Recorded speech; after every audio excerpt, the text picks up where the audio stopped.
everybody. I'm Julie from VentureBeat. I'm here with Jason Goldberg. He is the CEO and founder of Fab.com, which was formerly Fabulous.com, a social network for gay men.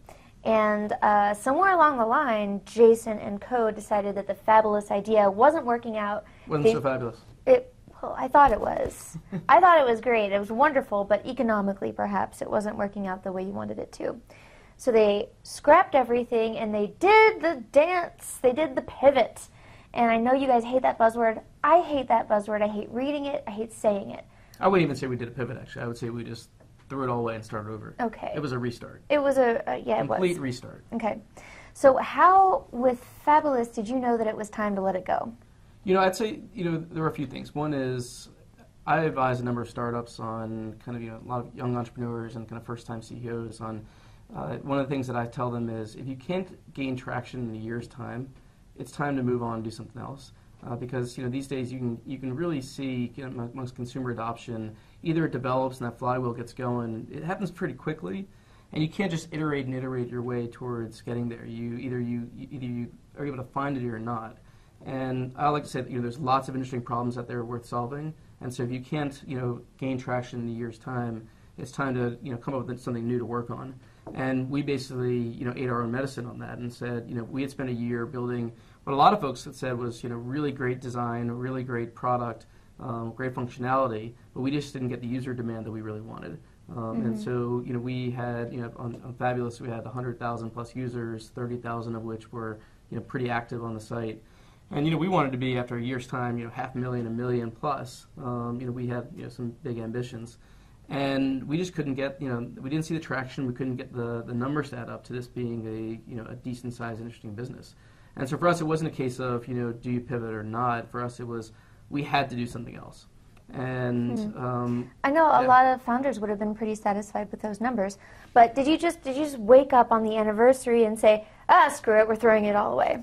We looked at, after a year's time, we had, at the end of 2010, we raised $1.8 million in a seed round. And in January of 2011, so earlier this year, we said, look, we've got, a good amount of money in the bank.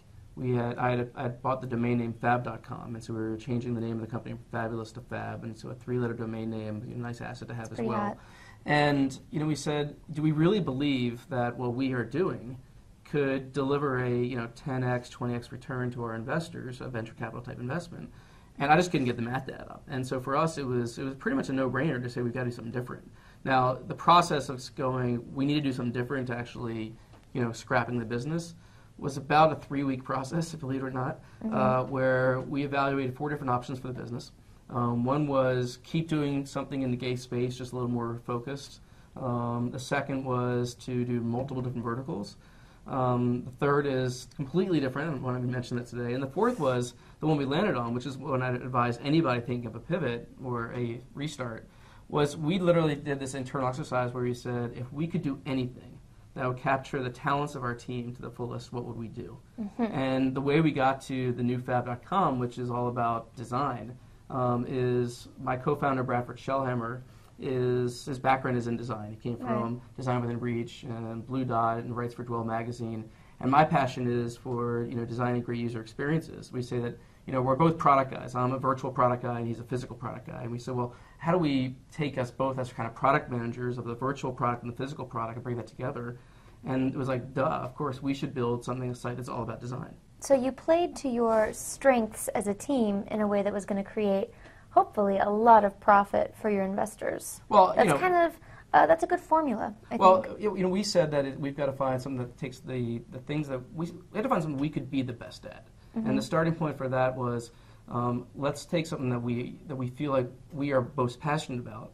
And so at least we're in the new business, something to wake up every day saying, whether this works or not, we're doing something that we just love doing every day, and that captures the talents of our team. And by the way, we also, ran the math on it, and we looked at what was out there in the marketplace and said, we have a legitimate chance of being the best in the world at doing this. And, here we are 6 months later, and, 600,000 members. We had incredible summer. You're profitable already, correct? We launched our sales on June 9th. After our first month of sales, we were highly profitable. We've since then raised a round of capital. We raised $8 million from Menlo Ventures and others in July. and we're now investing in building out the business. And so we purposely kind of put more into growing the business, right. So we can come back around and be profitable at a much higher level. But it's been a fantastic summer. We went from 175,000 members in June to 600,000 at the end of August. And we've seen our orders grow every week, and we set 2.5 million visits to our site in August, which is up from 1.8 million in July. Right. And so as pivots go, huge success. Whatever you guys did, you did it right. I'd say it's a good initial success story, and ultimately we'll be judged based on how much people like our site in the future. Okay.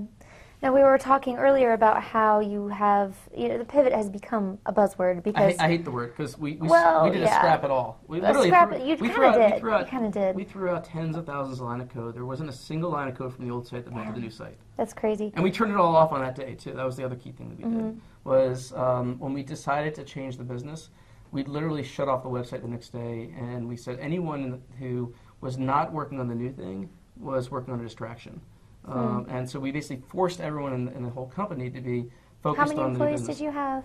So at the time, we had 10 people in New York, and we had 25 on our development team. Wow. And you got them all working on the new project, like boom. Yeah, one thing we did, which it's a tough thing to do, but we literally went from 10 people to 3 people that overnight, and because we had hired roughly 7 people who were all kind of focused on the other business, and we didn't really feel like their skills directly translated the new one, and that's just one of those tough things hard, that having gone through different company resizing and kind of corrections, you never want to let something. One thing I learned is you never want to let something like that kind of drag on and drag on.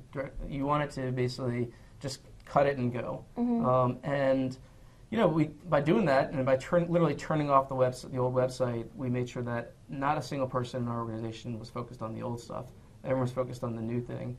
And that allowed us to have this kind of singular focus. So I call it, know your one thing. And our one thing was going to be the best design site in the world, period. And that's been our focus that we've just been doing. Okay.